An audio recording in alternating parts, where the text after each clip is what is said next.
What is going down, T-Subs and Squad? So, I am here to give y'all last night's episode review for INSCURE. This is Season 4, Episode 9, Low-Key Trying.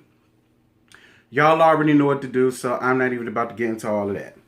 So, Issa and Lawrence are still spending a lot of time together. Issa tells him about Nathan and how he asked her to help him move into his new place. And she tells Lawrence because she wants to be open and honest with him about everything since they're starting their relationship over.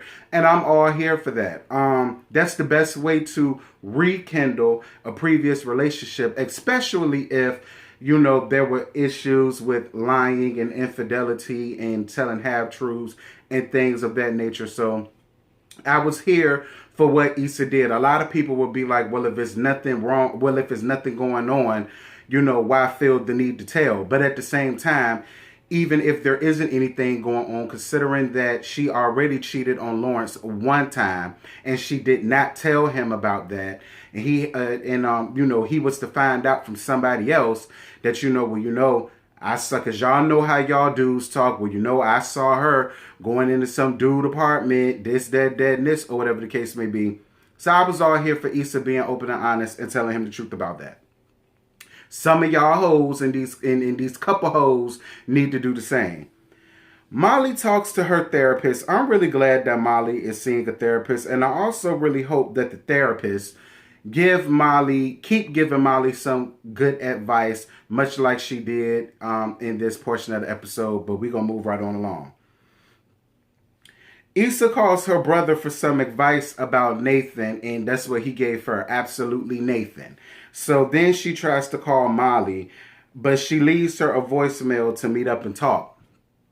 And she was going to call her for the advice, but then she had a small little flash of how the conversation might go. We see Molly calling her inconsiderate and selfish and this, that, and this. So she says, you know what? I'm just going to go and, chatter, chit with my friend. And I didn't find nothing wrong with that. Issa and Molly meet up at the restaurant to talk, but it started off very, very awkward. But they did talk, they laughed, they joked, they kikied, they shared a little friendly banter with each other, and neither one of them brought up the situation that happened down to the block party, and Issa did not come to her looking for any advice. And I felt Issa on that. It's like, girl, you already think I'm selfish and all the rest of this nonsense. So why would I put myself in the line of fire about coming to you, even though I should, because we best friends, but we just going to let that resonate where it's at. I'm not about to sit here and go through this with you no more. I'm just going to keep it to myself and let the chips fall where they may. Molly goes home and she tells Andrew what happened, and he tells her maybe she should meet Issa halfway with getting down to the bottom of what happened in their friendship. And she was just real cavalier about it. She was like, we didn't talk about what we needed to talk about, which was the block party. And I understood where Andrew was coming from. It's like, okay, so if she didn't bring it up, then you. Why didn't you bring it up? So you don't want to bring it up, but you want her to bring it up. Like, I don't get that. Like, if you really, really, truly in your heart miss your friend and want to dig deep down to the bottom of where the division happened, if she didn't bring it up, you should have brought it up. I was with Andrew on that. So Lawrence calls Issa and he tells her that his interview went really well. And then she tells him about what happened when she met up with Molly. And to her, she thought that they came, to a little truce or whatever. She was like, it was fun. We joked, we laughed. We didn't talk about, the block party, but, we did have a good time with each other. And she missed her friend. Issa went into that with the right intentions. Molly went into that expecting to get some type of apology that she is not owed. So, whatever. So, Ethan goes to Nathan's house to help him move. She tells him that her and Lawrence are seeing each other again, and Nathan gets in his purse about that. He says, hold on. He says he thought that she was over him because he seems sometimely and he hopes that he get his shit together. She says at least he talks and use his words and not disappear on her. He tells her that he didn't just disappear on her. He found out he's bipolar. He just told her that he was depressed, but he went to Houston to find out for sure. But he also needed to find himself and who he needs in his life. And she's one of the people that he needs in his life, and he appreciates her. What I like about Nathan is he backed up once she told the truth about her and Lawrence getting back together. You know, most dudes would be like, girl, I don't care about him, and so what? And so what? He didn't do her like that because he obviously respects her enough to respect the relationship, even if he's in his bag and in his feelings about it. And I like Nathan. I do. Even though he was dead ass wrong for what he did, because I hate when people do that. I hate when people disappear and then they want to come back and then they tell us something traumatic that they were going through. And then that leads to the question of, well, how important was I to you because you felt like you couldn't come to me and tell me this. You had to disappear. You understand what I'm saying? So I get where Issa was coming from, but I am glad that Nathan said, you know, listen, it wasn't you. It was me. I'm sorry. I apologize. And we could just be cool from here on out. And I don't find like there's anything wrong with that. I don't. Andrew tells Molly that he felt weird that, because before we get to that, his brother Victor invited Molly and Andrew to some game or whatever. And because of what happened when they went down to Puerto Rico, she's just like, listen, that's your brother. I'm okay with that, but I don't have to see him again ever in life. So he went to the game. And Andrew tells Molly that it felt weird with it only just being he and his brother there at the game and she wasn't there. He said that he lied and told him that she had to work. She said, well, I didn't even tell you to lie to him. And he says, well, do she plan on ever seeing him again because he is his brother? She says that she doesn't understand why he will ask her to do something that makes her feel uncomfortable.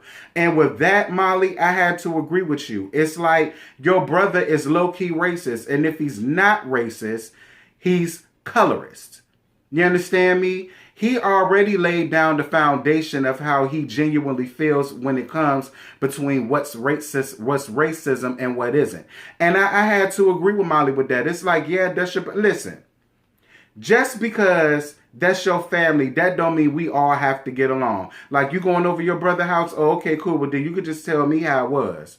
You know what I'm saying? And no, I don't even want no plate. Just tell me how it was. Like, I'm with that. Listen, this is 2020. No forced relationships. And I'm with Molly on that. Well, she's forcing this relationship with Andrew, but she doesn't want to force a relationship with Victor. I mean, girl, I guess. Moving right on along. Issa and Nathan come to get a couple of boxes that he had at Andrew's house. And Andrew and Molly invite them to stay over for dinner. While they were all playing a drinking game, Molly sends a message saying, see, I'm trying with her. But she accidentally sent it to Issa. Issa leaves and Molly goes after her. Her and Issa talk outside, and Issa says that she wasn't sure if Molly wanted to talk about what happened at the block party or not. That's why she didn't bring it up when they went out and meet up for lunch. Molly says that it's not just the block party. This has been going on for months in their friendship. And she feels like who she is now and who Issa is now, maybe they're just not a good fit anymore. And Issa just says, okay, and then she leaves. And that was the end of the episode. This is my whole thing about that. Now y'all don't fit together. Now because you're in this forced relationship with this dude and Issa is juggling dudes, now you're trying to turn down your nose at her and like, oh, look at me. I'm in a committed relationship. So now I can't have you being around me. Like, and I know a lot of women like that. They played the side chick and second fiddle willingly for years. Then the minute that they meet somebody, they meet a little piece of man, and then they think that they're going to wind up being a wife and wearing a garter and throwing bouquets and this, that, and this. Then the people that was there for them while they was in their hoish ways, they don't want to hang around them anymore. I've never been in that predicament, but I know a lot of people that have, and it's fucked up and it's foul. And Molly, I'm gonna tell you something. Don't come back. And Issa, you would be a fool to sit up and cry and mourn that relationship. I'm just going to be honest. Like, I honestly felt like Molly is really trying to grandstand like, oh, now I'm in a committed relationship, but you juggling Lawrence and you juggling between Lawrence and TSA and Nathan and this, that, and this. I don't need you around me no more. I got a man. That's honestly how I feel. That's honestly how I feel. And she furthermore made me feel that way when she said it's been going on for months. Because that's how long her and Andrew been dealing with each other. 4 months. For months. To furthermore prove my point, when they went down to Tiffany's, when they went to go and see the baby, and how they was upstairs, her and Kelly was upstairs, and she caught her and Lawrence shooting the breeze with each other. She had something smart to say about that shit then. Like, Molly, you got a lot of nerve. You got a lot of nerve, considering the fact that you was laying low and spreading the wire for a married man for Lord knows how long. Now you get you a little piece of man, and now you feel like you're just the end-all, be-all. You are the original Dundada, and she's not fit enough to touch the hem of your veneers. Like, girl, go find your life somewhere. Like, Molly, I see why people just don't rock with you like that. I tried to give it to you, Molly, but I can't give it to you no more. And whatever heartbreak that you get with Andrew, you deserve it. So, y'all, that's all I got. I ain't got no more to give you. Y'all drop down in the comments. Y'all let me know what y'all thought about last night's episode. I thought last night's episode was good. It was good, and it shed a lot of insight to why Molly and Issa just don't need to be friends no more. Like Issa, I'm serious. Do not try to force no type of friendship with that bitch no more. That's all I got. I ain't got no more to give you. Next time y'all gonna see me is for Cam Getaway. So I'm gonna holler at y'all later. Bye.